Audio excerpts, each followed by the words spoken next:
Sarah thought she had the perfect marriage until she found the text messages. Her tech mogul husband Derek wasn't just cheating. He had orchestrated a plan to destroy her completely. While 7 months pregnant, he was planning to take everything: her money, her reputation, even their unborn child. What started as an affair became a psychological war that made national headlines. Derek had millions, ruthless lawyers, and a mistress willing to do anything. Sarah had only her determination to protect her baby. But sometimes the most dangerous opponent is the one with nothing left to lose. This is how a small-town teacher took on a tech empire and won. If you've ever felt powerless against someone untouchable, this story is for you. Hit like if you're ready to see justice served, and subscribe because you won't believe how this ends. Let's dive in.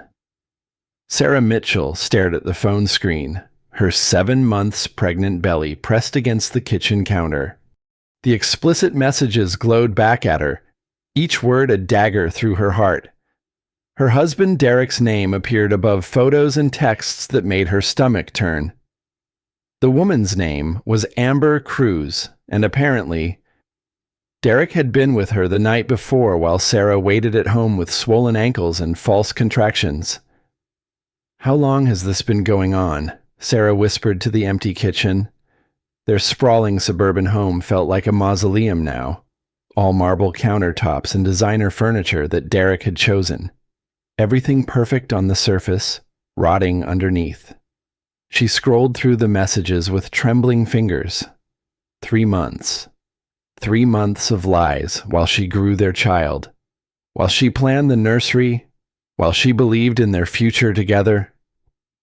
The front door slammed. Derek's voice echoed through the house, arrogant and loud as always. "Sarah, where are you?" She quickly closed the phone app, her heart hammering. Derek appeared in the doorway, his tailored suit wrinkled, his dark hair disheveled. He looked like he hadn't slept, but not from worry about his pregnant wife. "There you are," he said, not meeting her eyes. "I need coffee. Late night at the office." Sarah held up his phone. "You left this on the nightstand." Derek's face went pale, then flushed with anger.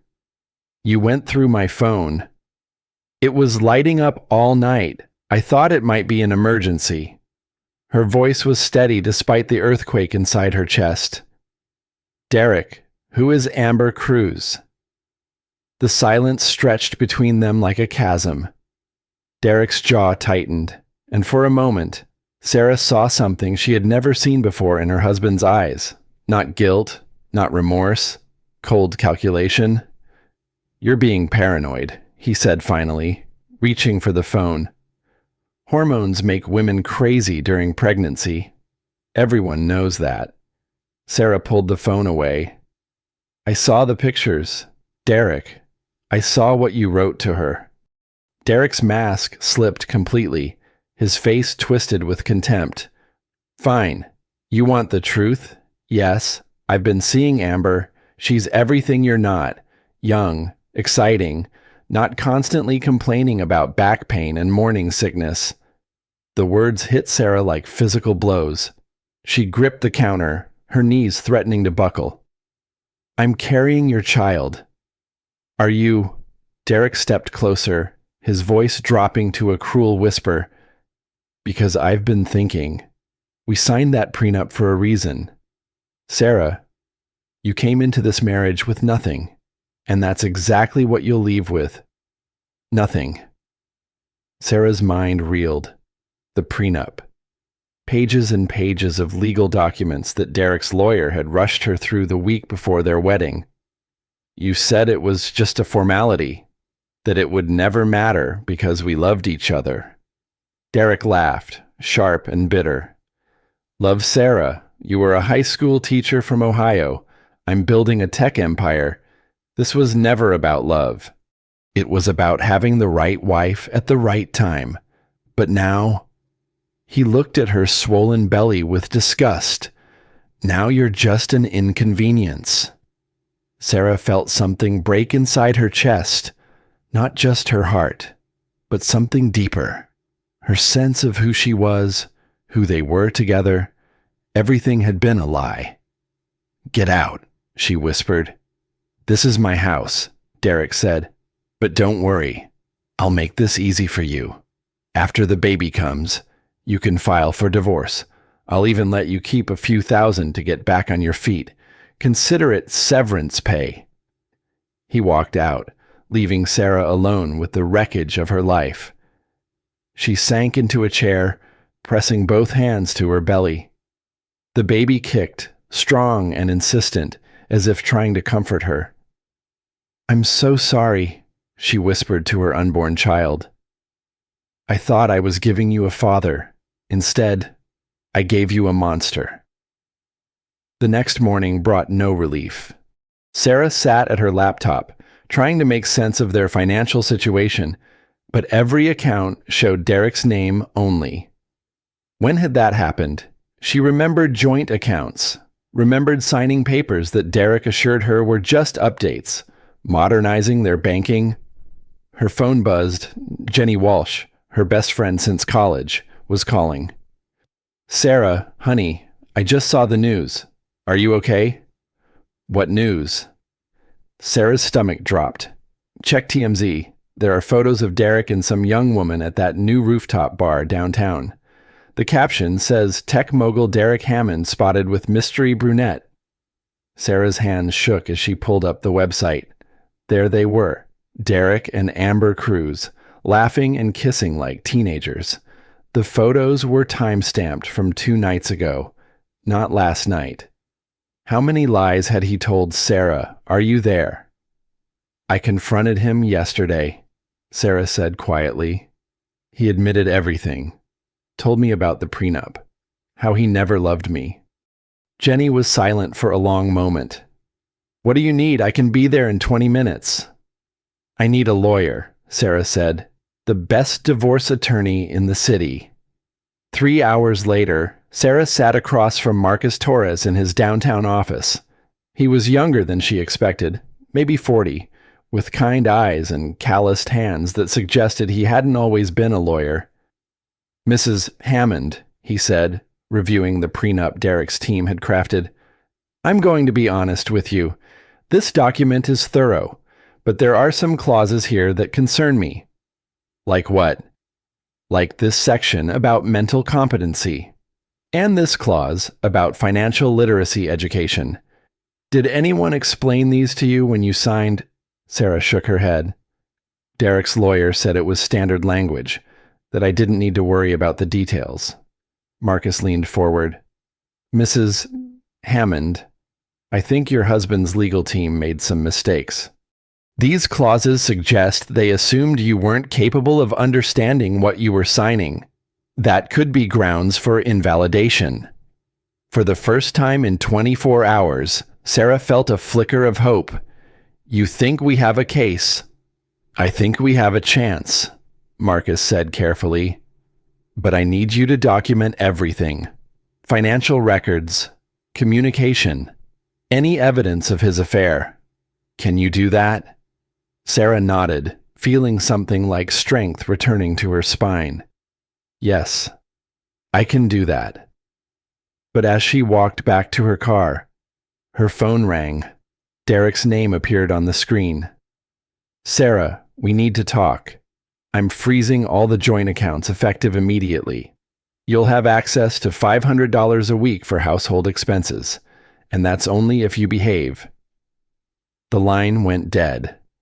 Sarah stared at her phone, realizing that Derek had been 3 steps ahead all along. He had known this conversation was coming. He had prepared for it. She tried her debit card at the parking garage. Declined. She tried it at the gas station. Declined.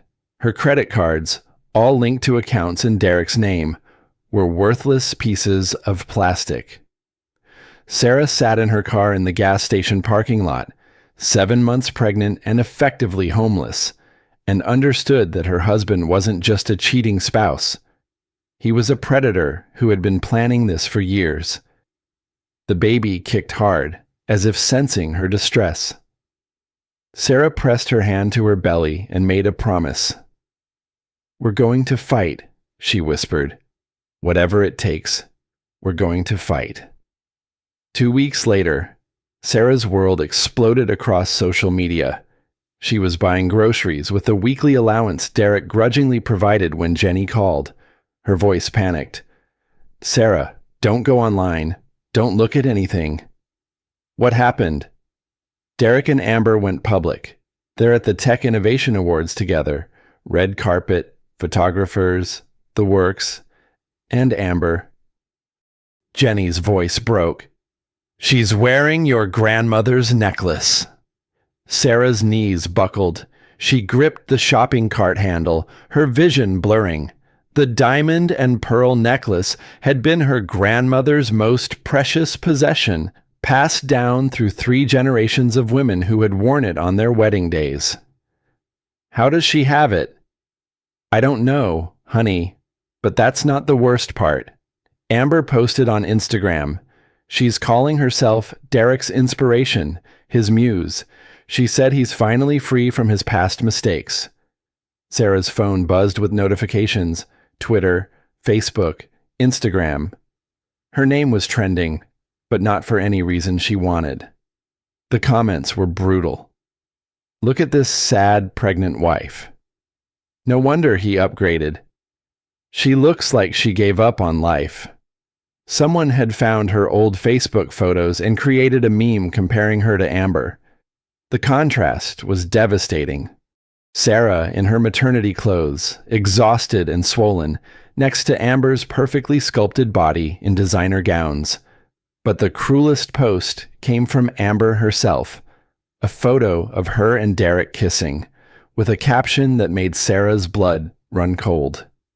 "Some women trap men with pregnancies. Real women inspire men to reach their potential.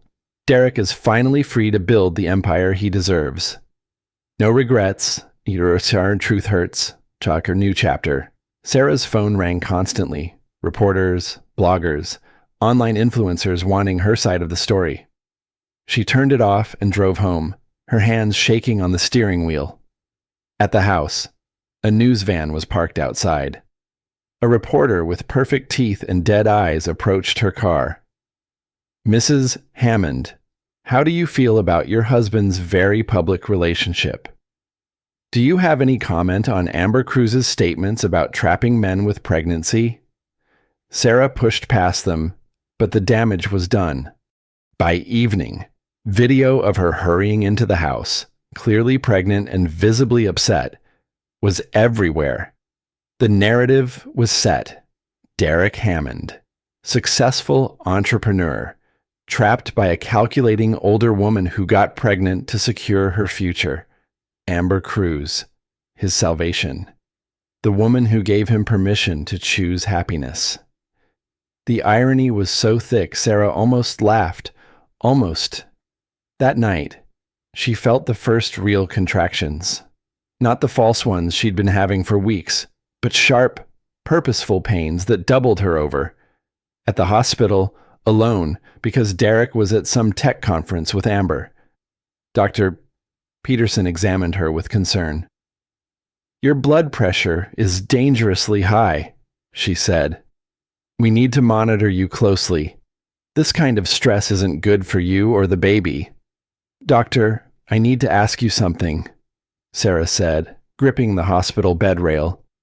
"If something happens to me, if I have complications, what happens to my baby?"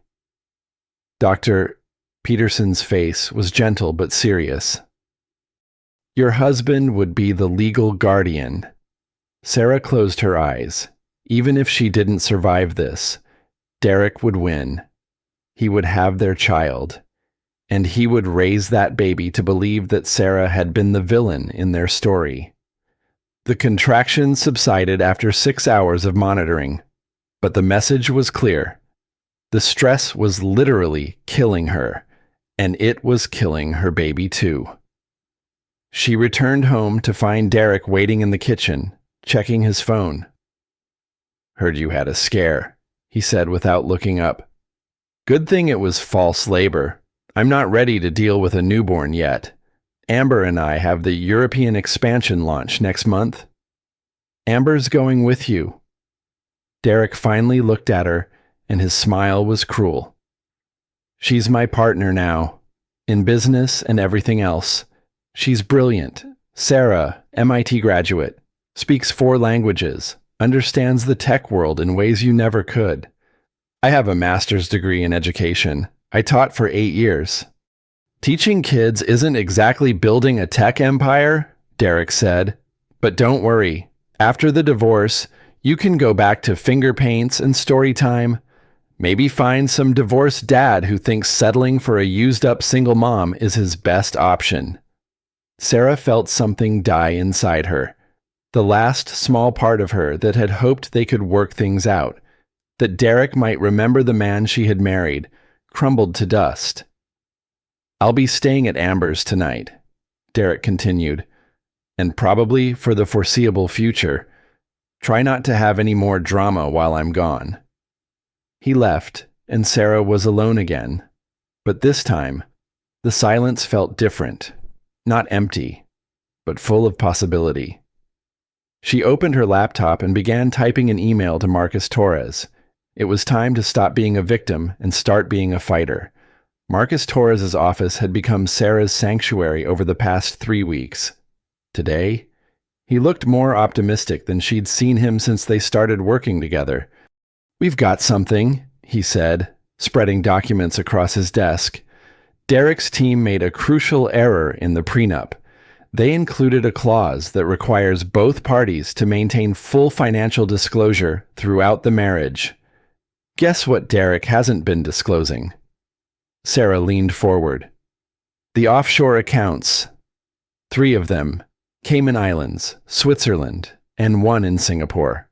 We're talking about millions of dollars. Sarah, money he's been hiding not just from you, but from the IRS. For the first time in months, Sarah felt genuine hope. What does this mean? It means the prenup is potentially invalid due to fraud. If we can prove he entered the marriage contract under false pretenses, hiding significant assets, then you're entitled to half of everything, including his company. Sarah's phone buzzed. A text from Derek. Need to talk. Meet me at the house at 3. Important. She showed Marcus the message. He frowned. Don't go alone. I'll come with you. He'll just lawyer up if he sees you. Then take Jenny. Sarah, I don't like this timing. He must know we're getting close to something. At exactly 3 o'clock, Sarah walked into her own kitchen to find Derek pacing. He looked different, disheveled, worried. We need to discuss terms, he said, without preamble. Terms for what? The divorce. I'm prepared to be generous. 200,000 cash. The Honda. And I'll cover medical expenses for the birth. Sarah almost laughed. Derek, this house alone is worth more than that. The house has a mortgage, a big one, and my company's been losing money. The tech market is volatile right now. He was lying. Sarah could tell because he was using his board meeting voice, the one he used when he was selling investors on projections he knew were optimistic. I need to think about it, she said. Derek's mask slipped. There's nothing to think about.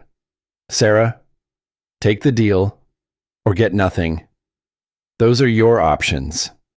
Actually, I think I have more options than you realize. Something in her voice made Derek stop pacing. For the first time, he really looked at her. Not at the pregnancy, not at the woman he was discarding, but at Sarah herself. And maybe he saw something that worried him. What's that supposed to mean? It means I've been doing some research. Did you know that prenups can be invalidated if one party commits fraud? Derek went very still. You're fishing. Am I? Then you won't mind showing me the bank statements for all your accounts. Every single one. The silence stretched between them like a wire about to snap. Then Derek smiled. but it was the smile of a predator backing a smaller animal into a corner. You know what, Sarah? You're right. You do have options.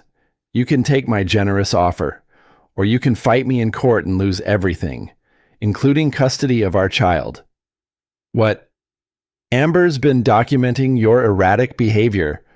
The social media obsession, the paranoid accusations, the stress-related hospital visits. She thinks you might be having some kind of breakdown. Pregnancy psychosis, maybe. Very sad, but it happens. Sarah's heart stopped. You wouldn't. I would do anything to protect my child from an unstable mother, Derek said softly. Anything at all. He left her standing in the kitchen, and Sarah realized that her first small victory had just become her greatest defeat. Derek wasn't just planning to divorce her. He was planning to destroy her completely and take their baby. She called Marcus immediately. He's going to claim I'm mentally unstable, she said, her voice shaking. They've been planning this. Amber's been documenting things to make me look crazy. Marcus was quiet for a long moment. Sarah, I need you to listen to me very carefully. From now on, you don't go anywhere alone. You don't respond to any provocation. You document everything. And you prepare for war, because that's what this just became. Sarah looked around the kitchen, at the home she'd thought was hers, at the life she'd thought was real. Everything was a lie, but she was finally seeing the truth. Derek wanted to paint her as a crazy fine. She'd show him what a truly sane woman could accomplish when she stopped playing by his rules. The call came at 3 a.m. Sarah jerked awake, her heart racing as she reached for her phone. Mrs. Hammond? This is Detective Rivera with Metro PD. There's been an incident involving your friend Jenny Walsh. Sarah's blood turned to ice. What kind of incident? A domestic disturbance. Her ex-husband violated the restraining order. She's at General Hospital. Sarah threw on clothes and drove through empty streets, her mind racing. Jenny had been fighting for custody of her 8-year-old daughter Emma for months. Her ex-husband had been using every dirty trick in the book to make her look like an unfit mother. At the hospital, Sarah found Jenny in the emergency room with a split lip and a bruised cheek. He showed up drunk, Jenny said quietly. Started screaming about how I was poisoning Emma against him. When I tried to call the police, She touched her face gingerly. Jenny, I'm so sorry. It gets worse. He recorded me screaming at him to leave. Edited out the part where he hit me. His lawyers already filed an emergency motion claiming I'm violent and unstable. They're using your situation as evidence that I associate with unstable people. Sarah felt the world tilt around her. What? Your divorce case? The stuff Derek and Amber have been posting online about your mental state? His lawyer says it shows a pattern, that I choose unstable friends, which means I'm probably unstable too. The cruelty of it took Sarah's breath away. Derek wasn't just destroying her. He was using her destruction to hurt the people she loved. The custody hearing is tomorrow, Jenny continued.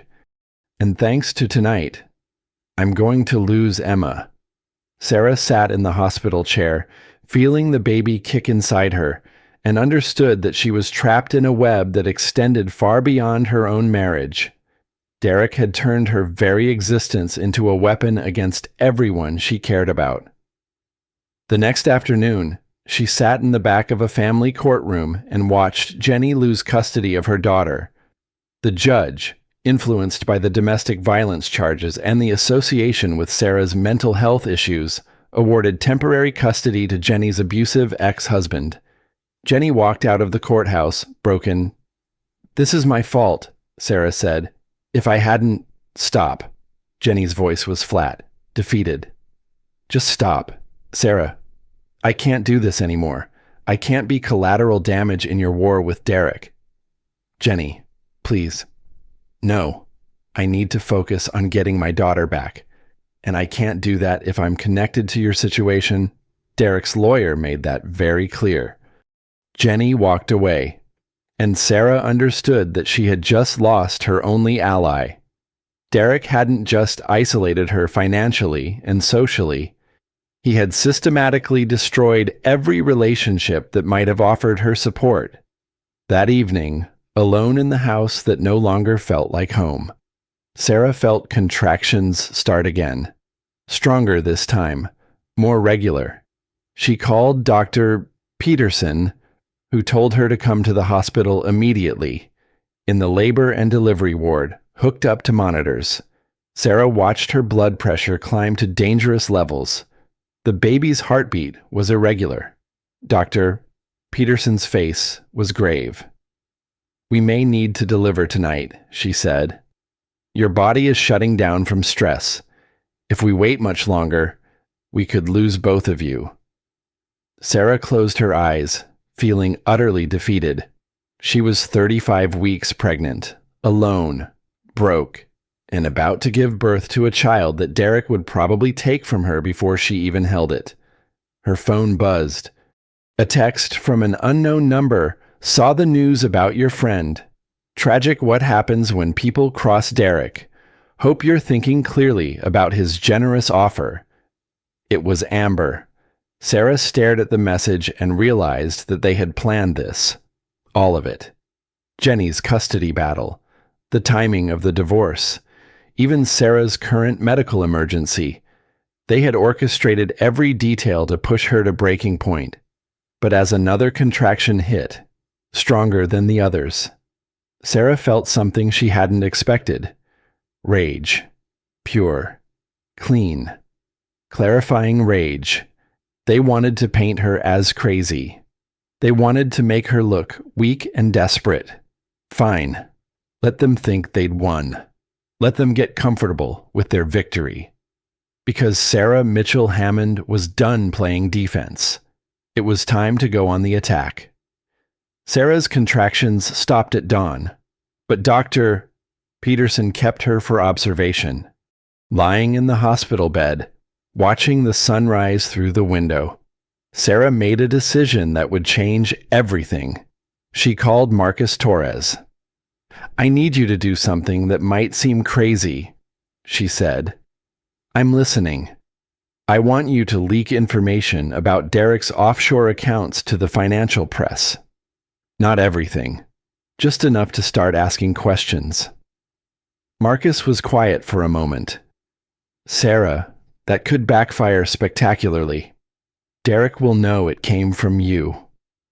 "Good. I want him to know. This isn't the time to be reckless." "Marcus, they're systematically destroying everyone I care about. Jenny lost her daughter because of her association with me. They're planning to take my baby and claim I'm mentally unstable. Being careful isn't working. What's your real plan here?" Sarah looked out at the city waking up below her window. Derek's weakness has always been his ego. He can't stand not being in control of the narrative. If we make him react instead of act, if we force him to make moves when he's angry instead of calculated, he'll make mistakes. And if he doesn't, then I'll have lost everything fighting instead of everything cowering.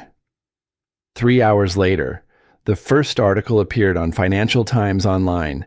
Tech mogul Derek Hammond's mysterious international holdings raise questions. Sarah's phone started ringing immediately. Derek's name flashed on the screen. She let it go to voicemail, then listened to the message. "You have no idea what you've just done." His voice was shaking with rage. "No idea at all." 20 minutes later, Amber posted on Instagram a photo of herself in a hospital gown, looking pale and vulnerable.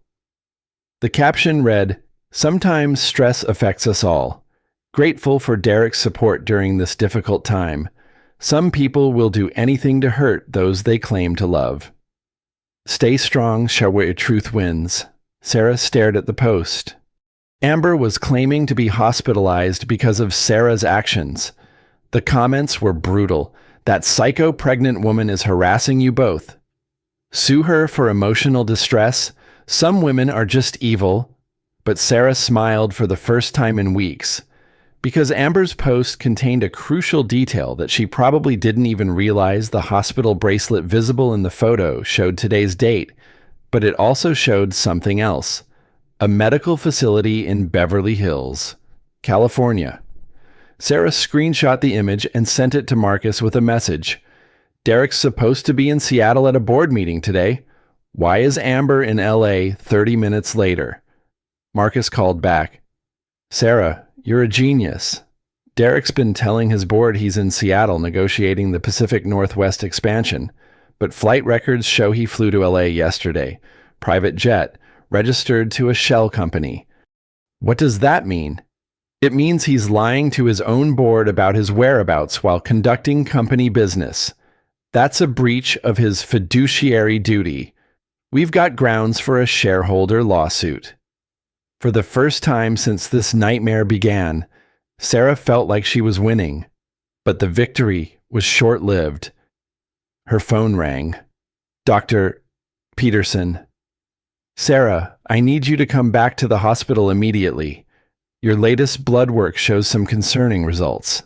We need to discuss delivery options. The drive back to the hospital felt eternal. In the elevator, Sarah's phone buzzed with a text from Derek. Hope you're proud of yourself. You're about to lose everything that matters. Dr. Peterson's face was grave when Sarah arrived. Your liver enzymes are elevated. Your blood pressure is still dangerously high, and the baby is showing signs of distress. We need to deliver within the next 48 hours. Is the baby okay? Right now, yes. But we're walking a tightrope. And Sarah, there's something else. A social worker wants to speak with you. Someone filed a report claiming you're a danger to yourself and your unborn child. Sarah's heart stopped. Who filed the report? I can't tell you that, but given the circumstances, Child Protective Services has to investigate. 20 minutes later, Sarah sat across from Linda Martinez, a tired-looking woman with kind eyes and a job that required her to make impossible decisions. Mrs. Hammond, I understand you're going through a difficult divorce. Yes. And there have been concerns raised about your mental state, your living situation, and your ability to care for a newborn. Sarah looked at Linda Martinez and realized that this was the moment Derek had been building toward, not just winning the divorce, but taking their child from the moment it was born. Ms. Martinez, Sarah said carefully, what would I need to do to keep my baby?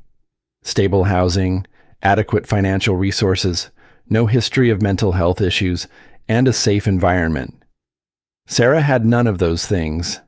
Derek had systematically removed every single one. I see, Sarah said quietly. But as she walked back to her car, Sarah's phone rang. Marcus Torres. Sarah, we just got a break, a big one. Derek's board called an emergency meeting. Apparently, someone leaked information about his personal use of company assets. They're talking about removing him as CEO. Sarah closed her eyes, feeling the baby move inside her. Maybe she couldn't save her marriage. Maybe she couldn't save her friendship with Jenny, but she might be able to save her child, and that was worth fighting for. The emergency board meeting was scheduled for the next morning, but Sarah wasn't waiting for corporate politics to save her. She spent the night in her car outside Derek's office building, watching and learning patterns she'd never paid attention to as his wife. Derek arrived at 6 a.m. with Amber, both looking stressed. They stayed for 3 hours, leaving with boxes of documents and Amber carrying what looked like computer hard drives. Sarah followed them, keeping her distance. They drove to a storage facility across town, where Derek rented a unit and moved the boxes inside. When they left, Sarah waited 20 minutes, then approached the facility manager.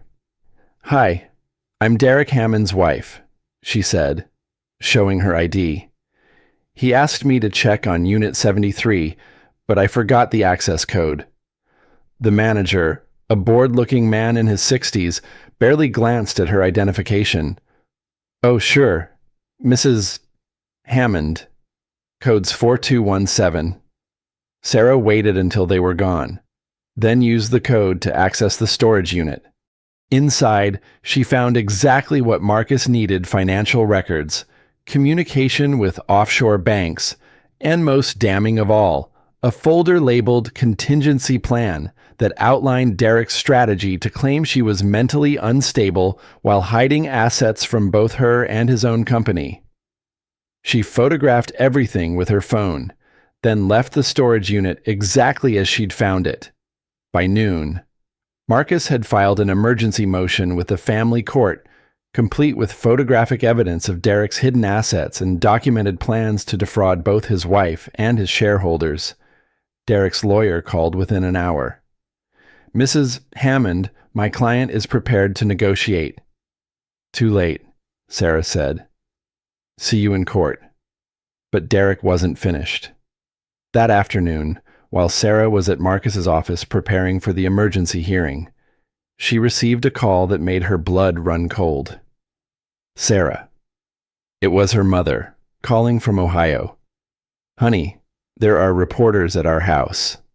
They're asking about your mental health, about whether we're worried about you. What's going on? Sarah closed her eyes. Derek was attacking her family now. Mom, don't talk to them.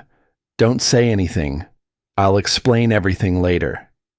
Sarah, one of them said you were having a breakdown. They said you were making false accusations against Derek.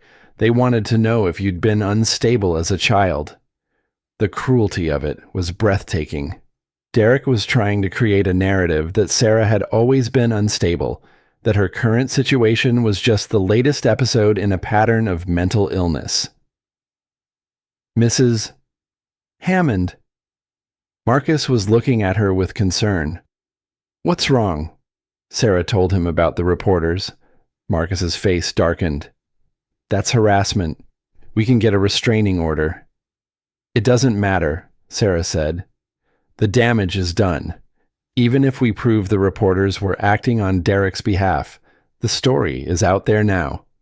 My parents' neighbors, my mom's book club, everyone they know will have heard that I'm having a breakdown. Sarah. No. Marcus, don't you see? He's not just trying to win the divorce. He's trying to completely destroy my reputation so that even if I get some kind of custody, he can use my history of mental instability to take it away later. Sarah felt contractions starting again, stronger than before. She gripped the chair arms, breathing through the pain. Hospital, Marcus said. Now. At the hospital, Dr. Peterson took one look at Sarah's blood pressure readings and made a decision. We're delivering tonight, she said. Your body can't take much more of this stress. As the medical team prepared Sarah for an emergency C-section, she realized that Derek had achieved exactly what he wanted. She was giving birth alone, under emergency circumstances, with a paper trail of stress-related medical issues that would support his claim that she was an unfit mother. But as the anesthesia began to take effect, Sarah's phone buzzed with a text from Marcus. Board voted. Derek's out as CEO. Company's freezing all his assets pending investigation. We won. Sarah smiled as she went under. Maybe Derek had destroyed her reputation and isolated her from everyone she loved, but he'd just lost everything too. And sometimes, mutual destruction was the only kind of victory available. Sarah woke to the sound of crying. Not her own crying, though she had been doing plenty of that lately, but the sharp, insistent wail of a newborn. Congratulations, Doctor, Peterson said softly. You have a healthy daughter. The nurse placed the baby in Sarah's arms, and everything else disappeared. The divorce, Derek's betrayal, the financial ruin, the social media harassment. None of it mattered in the face of this tiny person who looked at her with dark blue eyes that seemed impossibly wise. "Hi, sweetheart," Sarah whispered. "I'm your mom." The baby stopped crying and seemed to focus on Sarah's voice. In that moment, Sarah understood what people meant when they talked about unconditional love. This child was hers, completely and forever, no matter what happened next. Mrs. Hammond, Linda Martinez, the social worker, appeared in the doorway. "May I come in?" Sarah's arms tightened protectively around her daughter. Of course. Linda Martinez looked different than she had during their first meeting. Less tired, more determined. "I've been reviewing your case," she said. "The reports we received about your mental state and living situation. I have some questions." "Okay. Did you authorize anyone to speak to reporters about your childhood mental health?" "No. I've never had mental health issues." "Did you give permission for anyone to contact your parents' neighbors about your stability as a mother?" Sarah's heart began to race. "No. Someone's been contacting our neighbors." Linda Martinez nodded grimly. "Mrs. Hammond, in 20 years of social work, I've never seen such a coordinated campaign to discredit a new mother. The reports we received were clearly designed to create a paper trail of instability. But when I investigated, I found something interesting." "What?" "Every single report came from people with financial or personal connections to your husband, his business associates, his girlfriend's friends, even a private investigator he hired. None of the reports came from medical professionals, teachers, neighbors, or anyone who actually knows you." Sarah felt tears of relief sliding down her cheeks. "What does that mean?" "It means someone went to a lot of trouble to make you look unfit. Too much trouble. It raised red flags." Linda Martinez pulled out a folder. "I also spoke with your friend Jenny Walsh. She's in a difficult custody situation herself, but she had some very interesting things to say about the pressure she was under to distance herself from you. Jenny talked to you." "She did, and Mrs. Hammond, I think you should know. The financial information your lawyer provided to our office this morning changes everything.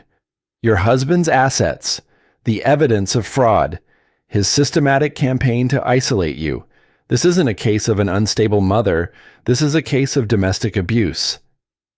Sarah stared at her. "I'm not losing my baby." "Not on my watch," Linda Martinez said firmly. "But Mrs. Hammond, I need you to understand something. Your husband is going to fight this. Men like Derek Hammond don't accept defeat gracefully. You need to be prepared for whatever comes next." As if summoned by her words, Derek appeared in the doorway. He looked terrible. His usually perfect hair was disheveled, his clothes wrinkled, but his eyes were cold and calculating. "I'd like to meet my daughter," he said. Linda Martinez stood up. "Mr. Hammond, I think it would be best if you—" "I have legal rights," Derek interrupted. "I'm the father." Sarah looked at this man she had once loved, holding their daughter, and felt something settle inside her chest. Not peace, exactly, but clarity. "You can see her," she said quietly, "but you can't hold her." Derek's face flushed with anger. "You can't keep me from my own child." "Actually," Linda Martinez said, "given the ongoing investigation into your financial irregularities and the evidence of your systematic harassment of Mrs. Hammond, supervised visitation is probably the most you can expect right now." Derek turned his attention to Sarah, his voice dropping to the intimate, cruel whisper she had come to know so well. "You think you've won something," he said. "But this is just the beginning. I'll tie you up in court for years. I'll make sure everyone knows exactly what kind of person you really are. Derek. Sarah's voice was calm, steady. Look at your daughter. Against his will, Derek's eyes moved to the baby in Sarah's arms. For a moment, his expression softened. For just a moment, Sarah saw a flicker of the man she had married. She's beautiful, he said quietly. She is, Sarah agreed. And she's going to grow up knowing that her mother fought for her, that when things got hard, I didn't give up. I didn't run away. I stood my ground and protected her. Sarah. She's also going to grow up knowing that her father chose money and a mistress over his family, that when given the choice between love and selfishness, you chose selfishness every time. Derek's face hardened again. You'll regret this. No, Sarah said, looking down at her daughter's perfect face. I really won't. Derek left, and Sarah was alone with her baby and Linda Martinez. What happens now? Sarah asked. Now you heal, Linda Martinez said. You find somewhere safe to live. You take care of your daughter, and you let the legal system handle your husband. And if he comes after us, Linda Martinez smiled, and it wasn't entirely pleasant. Mrs. Hammond, your husband made a very serious mistake when he decided to fake reports to Child Protective Services. We don't take kindly to people who waste our time and endanger children. He's about to discover that the state of New York has a very long reach and a very long memory. That night, alone in her hospital room with her sleeping daughter, Sarah finally allowed herself to feel something she hadn't felt in months. Hope. 3 months later. Sarah sat in her new apartment, watching her daughter sleep in the second-hand crib Jenny had helped her assemble.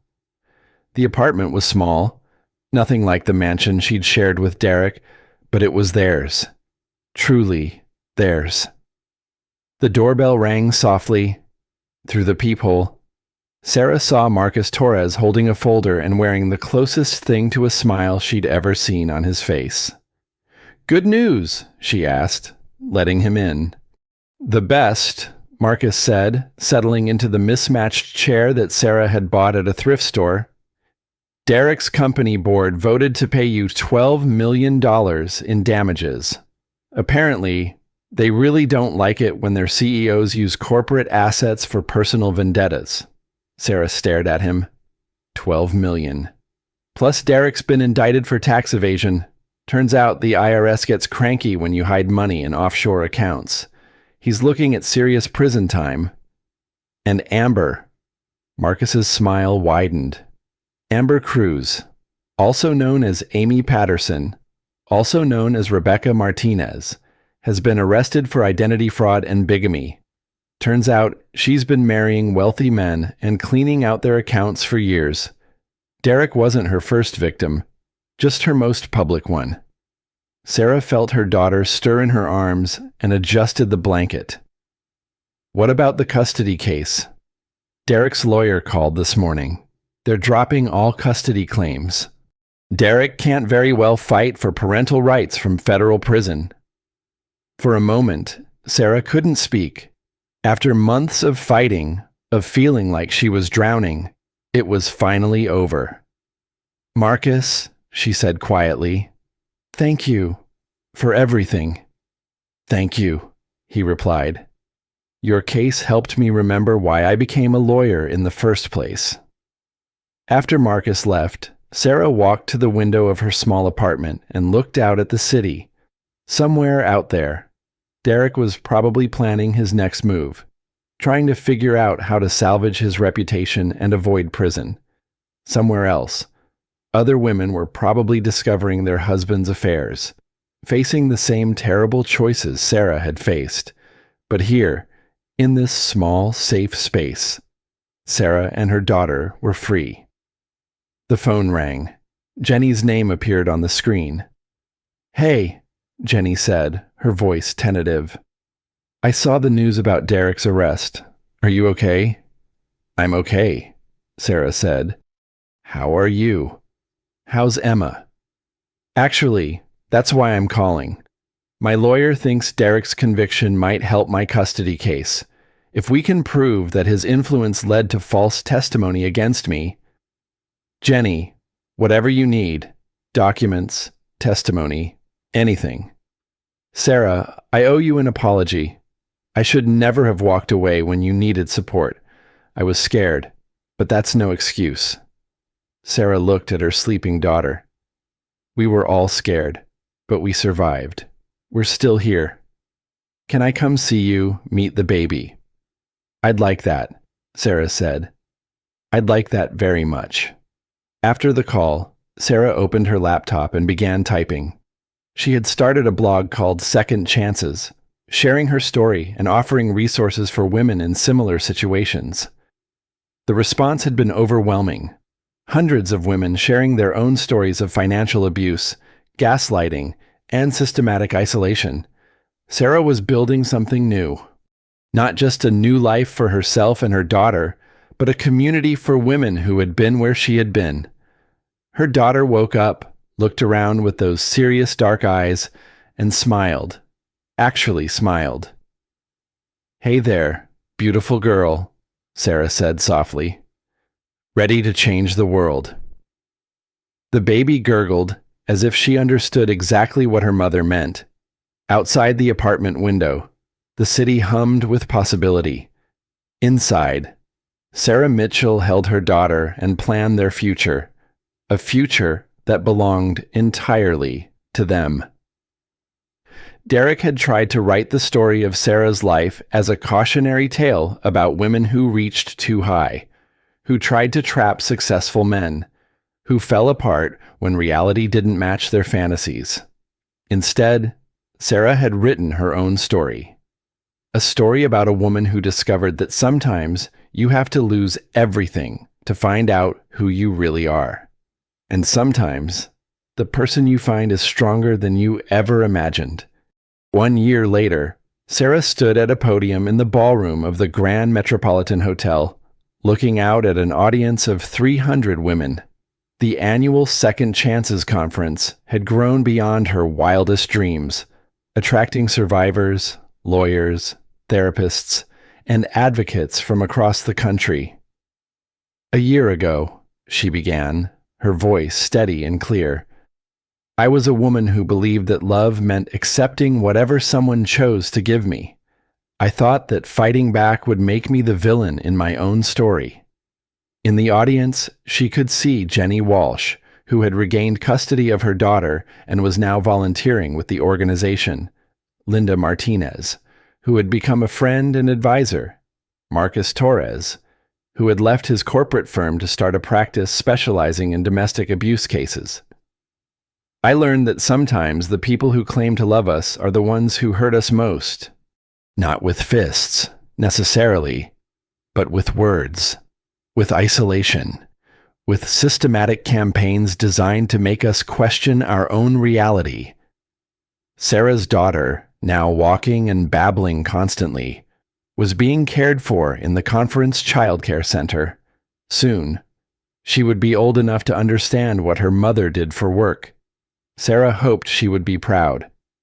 But I also learned that we are stronger than we know, that when everything is stripped away, when we lose the house and the money and the friends who were never really friends, we find something that no one can take from us.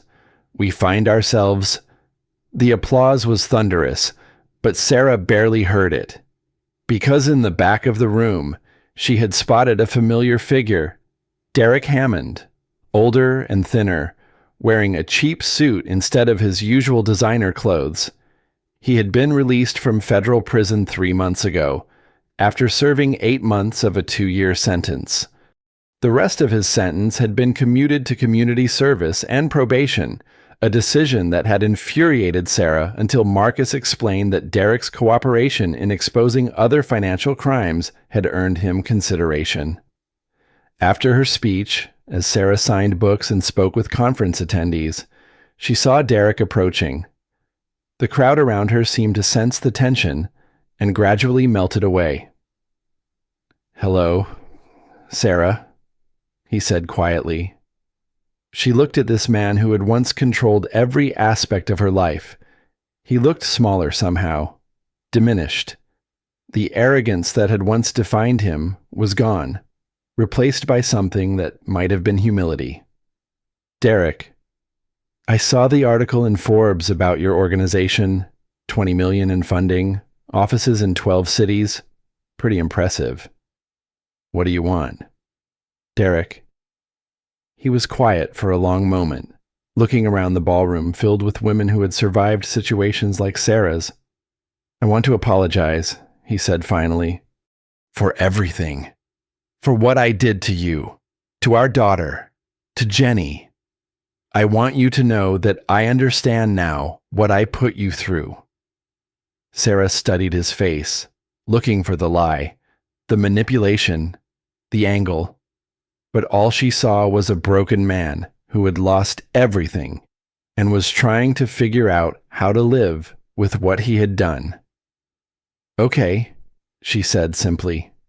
"That's it. Just okay.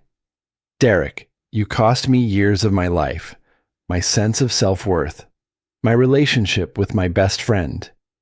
You tried to take my daughter away from me and destroy my reputation. An apology doesn't fix that." "Then what would—" Sarah looked around the ballroom, at the women sharing their stories, at the lawyers offering free consultations, at the therapists leading support groups. "This," she said, "every woman who leaves an abusive relationship because she read my story, every person who recognizes the warning signs because of our education programs, every child who grows up in a home free from manipulation and fear, that fixes it." Derek nodded slowly. "She's beautiful, you know. Our daughter. I've seen the photos you post sometimes. She is beautiful, and she's strong and smart and kind. She's everything good that came out of our marriage. Would it be possible? Could I maybe see her sometime? I know I have no right to ask." Sarah considered this. She had full custody, and Derek had signed away all parental rights as part of his plea agreement. She owed him nothing. "Maybe," she said finally. "When she's older, when she can understand the situation and make her own choices about whether she wants a relationship with you. But Derek, if you ever do anything to hurt her the way you hurt me, I will destroy you. And this time, I won't need a lawyer to do it." Derek managed a small, sad smile. "I believe you. The woman I married never would have said something like that." "The woman you married was afraid of her own shadow," Sarah replied. "I'm not her anymore." After Derek left, Sarah walked to the hotel bar where Marcus and Jenny were waiting with a bottle of champagne. "How do you feel?" Jenny asked. Sarah considered the question. How did she feel about seeing the man who had nearly destroyed her, who had tried to take everything that mattered to her, free? She said finally, "I feel completely free." They toasted to survival, to friendship, to second chances. Outside the hotel windows, the city sparkled with lights and possibilities. Somewhere in this city, women were making the hardest decisions of their lives. Some were choosing to stay in bad situations out of fear. Others were choosing to leave, despite the fear. Sarah's phone buzzed with a text from the conference childcare center. "Your daughter is asking for you. She says Mama gives the best hugs." Sarah smiled, finished her champagne, and went to collect the most important person in her world. As she walked through the hotel lobby, past the chandeliers and marble floors that had once intimidated her, Sarah reflected on how much had changed. She was no longer the woman who had been humiliated in places like this, who had believed that her worth was determined by someone else's treatment of her. She was Sarah Mitchell, mother, survivor, advocate, She was a woman who had been broken and had chosen to heal stronger, and that woman had work to do. The story that had begun with betrayal and humiliation had become something else entirely. Not a tragedy, but a triumph. Not an ending, but a beginning. After a night with his mistress, Derek Hammond had lost everything. But after that same night, Sarah Mitchell had found herself. And that made all the difference.